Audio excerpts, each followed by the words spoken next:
Dans le monde des mathématiques, les nombres entiers jouent un rôle fondamental. Ce sont les nombres que nous utilisons au quotidien pour compter et calculer. Mais parmi eux, les nombres premiers ont une place particulière. Ce sont des nombres qui ne sont divisibles que par 1 et par eux-mêmes, comme 2, 3, 5, 7, 11 et 13. Ces nombres sont les briques de base de l'arithmétique et ont des propriétés uniques.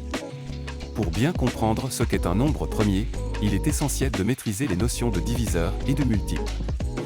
Un diviseur d'un nombre est un nombre qui le divise sans laisser de reste. Par exemple, 3 est un diviseur de 12 parce que 12 divisé par 3 donne 4, un nombre entier.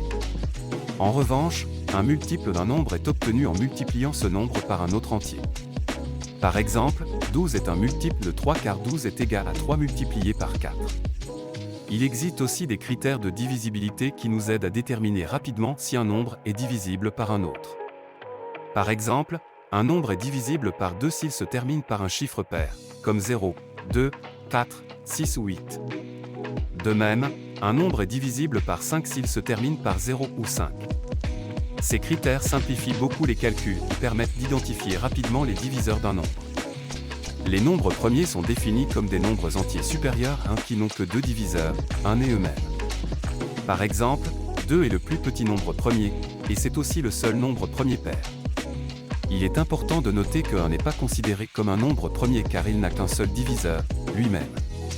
Un concept très utile lié au nombre premier est la décomposition en facteurs premiers. Cela signifie que tout nombre entier supérieur à 1 peut être écrit comme un produit unique de nombres premiers. C'est ce qu'on appelle la factorisation première. Par exemple, la factorisation première de 12 est 2x 2x3, et celle de 20 est 2x 2x5. Ce concept est particulièrement important en mathématiques car il permet de résoudre des problèmes complexes, de simplifier les équations, et de comprendre les propriétés des nombres. La factorisation première est également utilisée dans des domaines plus avancés comme la cryptographie, où elle sert à sécuriser les communications numériques. Les nombres premiers jouent ici un rôle clé en rendant certaines méthodes de cryptage pratiquement impossibles à déchiffrer sans une connaissance approfondie des facteurs premiers. En conclusion, les nombres entiers, les diviseurs, les multiples et les nombres premiers sont des concepts fondamentaux en mathématiques.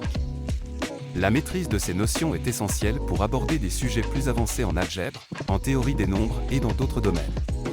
Apprendre à les comprendre et à les utiliser ouvre la porte à un monde fascinant de découvertes mathématiques.